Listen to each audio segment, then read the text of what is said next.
Assalamualaikum warahmatullahi wabarakatuh. Jumpa lagi bersama saya Dewi Intan. Kali ini masih membahas tentang tema 1, hidup rukun di kelas 2. Subtema 2, hidup rukun di tempat bermain pada pembelajaran 5 dan pembelajaran 6. Jangan lupa untuk like, comment, share, dan juga subscribe. Terima kasih. Simak percakapan pendek di bawah ini. Ada 2 siswa, yaitu Tina dan Benny. Nah, di sini Tina mengajak Benny. Benny, ayo bermain petak umpet di lapangan, ajak Tina.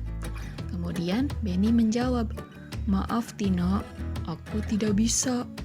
Aku akan pergi ke rumah nenek dengan ibu dan ayahku." "Tidak apa-apa Ben, bagaimana kalau bermainnya setelah aku dari rumah nenek?" "Ide bagus Ben." "Baiklah." Itu tadi percakapan pendek antara Tina dan juga Benny. Nah, pada percakapan tersebut terdapat kalimat ajakan dan kalimat penolakan. Di mana kalimat ajakannya yaitu yang diucapkan oleh Tina, yaitu "Benny, ayo bermain petak umpet di lapangan." Sedangkan untuk kalimat penolakannya yaitu seperti, "Maaf Tina, aku tidak bisa. Aku akan pergi ke rumah nenek dengan ibu dan ayahku." Nah, jadi kalimat penolakan itu digunakan apabila kita menolak tawaran atau ajakan orang kepada kita. Nah, kalimat penolakan juga harus sopan dan juga disertai dengan alasan.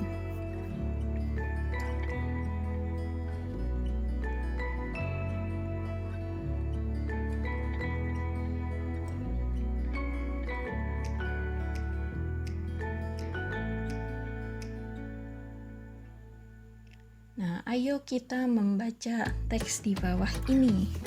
Hidup rukun sesama manusia. Manusia adalah makhluk sosial. Manusia tidak bisa hidup sendiri. Manusia selalu berhubungan dengan yang lainnya. Manusia membutuhkan bantuan manusia lain dalam melangsungkan kehidupannya. Saat di rumah, kita berhubungan dengan anggota keluarga. Di masyarakat, kita akan berhubungan dengan tetangga. Dan sedangkan di sekolah, kita akan berhubungan dengan teman sekolah. Nah, kira-kira bagaimana jika kita hidup sendiri? Tentu saja kita akan merasa kesepian dan juga hampa, bukan? Maka dari itu, kenapa manusia itu adalah makhluk sosial? Karena manusia itu tidak bisa hidup sendiri. Dan manusia itu harus saling berhubungan dengan yang lainnya untuk melangsungkan kehidupannya. Contohnya saat di rumah, kita dengan keluarga, saat di masyarakat atau lingkungan sekitar dengan tetangga. Begitu pula saat kita berada di sekolah.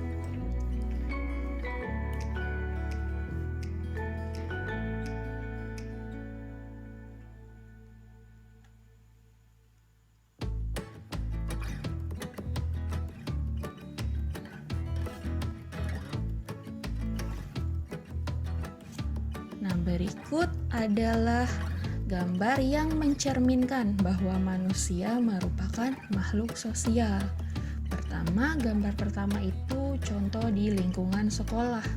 Yang kedua, di lingkungan masyarakat. Dan yang ketiga, itu di lingkungan rumah.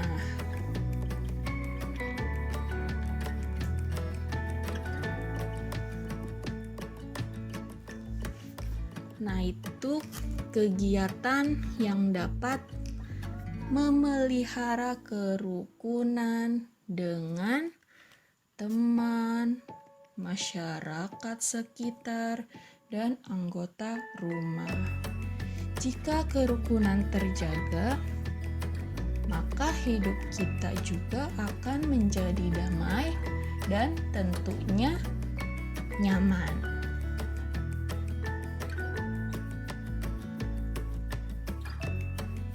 Nah, kira-kira apa arti pentingnya kerjasama dalam kehidupan sehari-hari?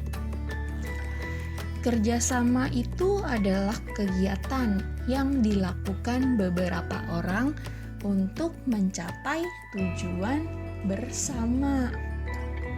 Dengan bekerja sama, pekerjaan yang berat menjadi lebih ringan dan cepat selesai.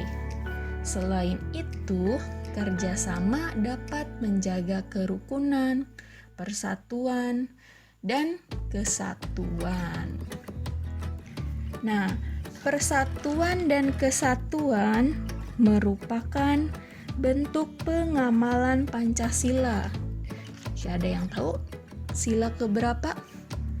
Ya, yaitu sila ketiga Pancasila yang berbunyi Persatuan Indonesia.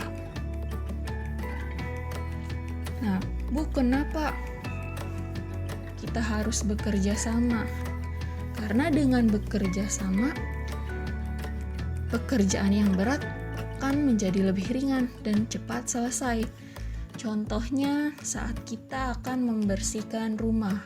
Kira-kira apa yang terjadi jika kita seorang diri membersihkan rumah itu? Pasti berat dan juga lama selesainya. Maka dari itu kita harus membagikan tugas dengan adil, yaitu bersama-sama mengerjakan untuk membersihkan rumahnya.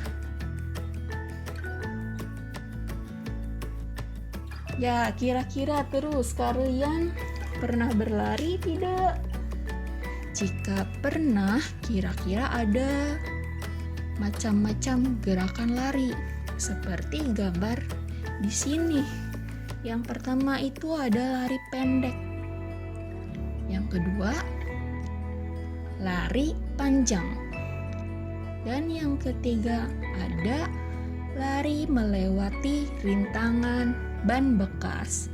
Untuk selengkapnya ada pada guru PJOK ya. Kemudian mengurutkan bilangan. Ketika mengurutkan bilangan, kita harus memperhatikan bilangan paling depan, kemudian bilangan berikutnya. Contoh, urutkan dari yang terkecil. Perhatikan 3 bilangan berikut. Ada 378, 297, dan 386. Nah, ketiga bilangan tersebut kita uraikan terlebih dahulu seperti materi sebelumnya, yaitu menjadi 378. Jika diuraikan, 300 ditambah 70 ditambah 8. Kemudian 297 diuraikan 200 ditambah 90 ditambah 7 dan 386 diuraikan, maka 300 ditambah 80 ditambah 6. Karena di sini kita akan mengurutkan bilangan, kita harus perhatikan bilangan yang paling depannya. Bilangan yang paling depannya itu yaitu nilai tempatnya, nilai tempat yang ratusannya. Coba kita lihat nilai tempat ratusannya. Di situ ada 300, 200, dan juga 300.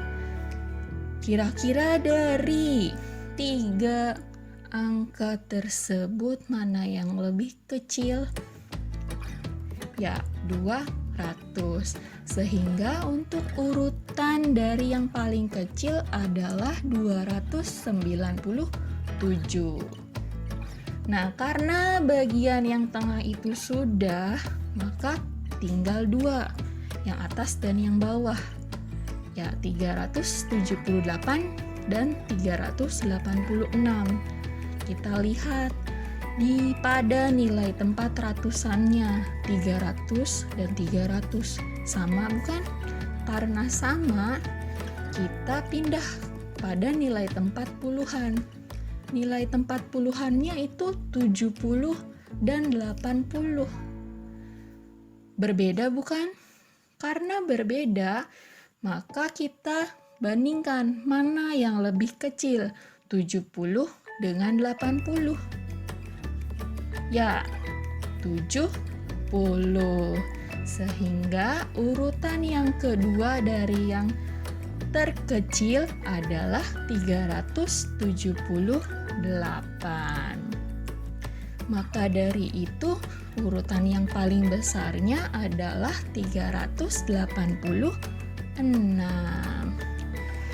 Nah, itu dia urutan dari yang terkecil. Jadi, urutannya 299,378 dan 386.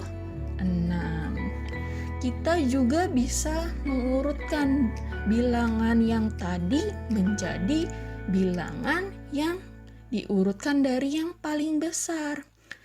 Maka urutannya adalah 386, kemudian 378 dan 297. Paham bukan?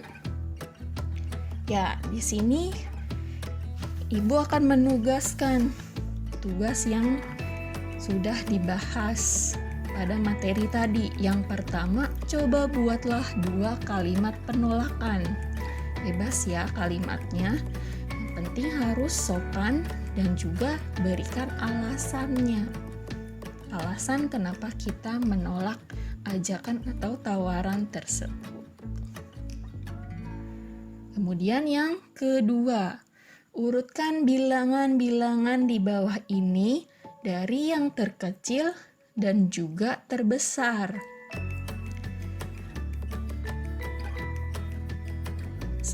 Kerjakan seperti contoh tadi. Ada 3 poin, maka dalam 1 poinnya itu ada 2 jawaban. Urutan dari yang paling kecil dulu, kemudian urutan yang paling besar. Jangan lupa kerjakan pada buku tugas kalian ya. Sekian pembelajaran dari saya. Kurang dan lebihnya mohon maaf. Wabillahi taufiq wal hidayah. Wassalamualaikum warahmatullahi wabarakatuh. Terima kasih. Sampai jumpa lagi. Dadah.